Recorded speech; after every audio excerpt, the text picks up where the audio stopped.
Broccoli দিয়ে মজার একটা ডিম ভাজির রেসিপি শেয়ার করব। প্রথম দিকে আমি ব্রোকলিগুলোকে একদম কুচি কুচি করে নিয়েছি। তারপর দিলাম এখানে পেঁয়াজ, কাঁচামরিচ, ধনেপাতা, পরিমাণ মতো লবণ দিয়ে দিলাম আর সামান্য পরিমাণে গোলমরিচ দিয়ে দিব। মিশ্রণটাকে আমি ভালোভাবে হাত দিয়ে মেখে নেব। এখানে আমি দুটো ডিমের সাদা অংশ নিয়েছি আর কুসুমটাকে আমি আলাদা করে তুলে রেখেছি।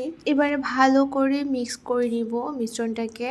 এখানে ব্রোকলি আর ডিমের সাদা অংশের মিশ্রণটা ভালো করে আগে ভেজে নিতে হবে। তারপর যখন মিশ্রণটি হয়ে যাবে তারপরে আমি ডিমের কুসুমটা দিয়ে নিয়েছি। প্রথম দিকে আমি একটা ভেজে নিয়েছি আর এই তো এবারে আমি আরেকটা ডিম ভেজে নিব। এখানে আমার কুসুমটা ভেঙে গিয়েছে। ডিমগুলোকে ভাঙতেই আমি কুসুম দুটোকে ভেঙে ফেলেছি। ব্রোকলি দিয়ে ডিম ভাজি যখন আমি ফার্স্ট করেছি তখন আমি ভেবেছিলাম আসলে মানে কেমন হবে, খেতে টেস্টটা কেমন হবে। তারপর মোটামুটি আমার বাসায় আমার হাজব্যান্ড তারপর আমার ছেলে সবাই পছন্দ করেছে এই রেসিপিটা। তো যখন আমি এই ভাইরাল রেসিপিটা দেখেছিলাম ব্রোকলি দিয়ে ডিম ভাজি তখন চিন্তা করলাম যে একদিন ট্রাই করে দেখবো কেমন টেস্ট হয়। ফাইনালি আমি বাসায় বানিয়ে ফেললাম। তো ভালো লেগেছে, রুটির সাথে খেতে অনেক টেস্ট হয়েছিল।